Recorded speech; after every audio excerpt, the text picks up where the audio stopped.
How are ethics shaping AI use in patient care and drug development? That's one question.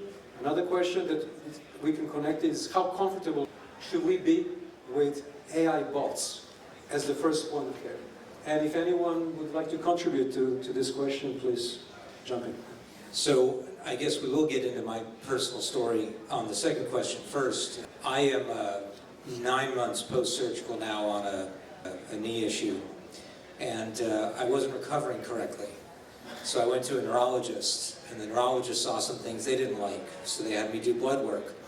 And the blood work came back and said, based on the results of the blood work, this could be multiple myeloma. I froze because I wasn't there for that. I was there for a muscle issue.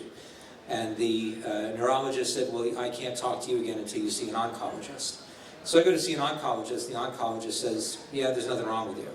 And I said, but the AI-generated response that was the first line of the patient said that people with these indicators typically have multiple myeloma.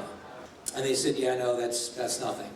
Now the interesting thing is, because I knew what to ask, I asked a separate AI agent about the results of the test, and it said, yeah, this is absolutely not multiple myeloma because you need all these other things too, and this would need to be 10 times higher.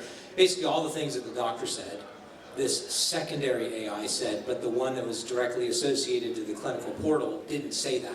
So I think my answer short is no. AI bots should not be between patients and, well, I won't call them providers, I'll call them doctors, because my father's a doctor and he said he hates the term provider. So. Anyone has a different opinion here? Dennis? I only have a different opinion because of a project we did back in 2017. It's interesting, AI is a buzzword, but we've been doing it since 2017. So for Takeda Pharmaceuticals, we developed an entire clinical trial system that engaged patient from beginning of inquiry of a clinical trial right through to onboarding them. What was interesting was when we got to sit in focus groups with patients, we defined our patient as a mother who just received a breast cancer warning.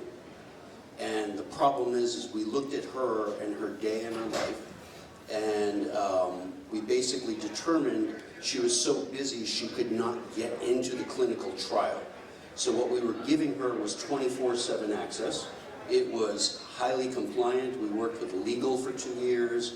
We worked with regulatory. So basically she could start that process of inquiry in the middle of the night.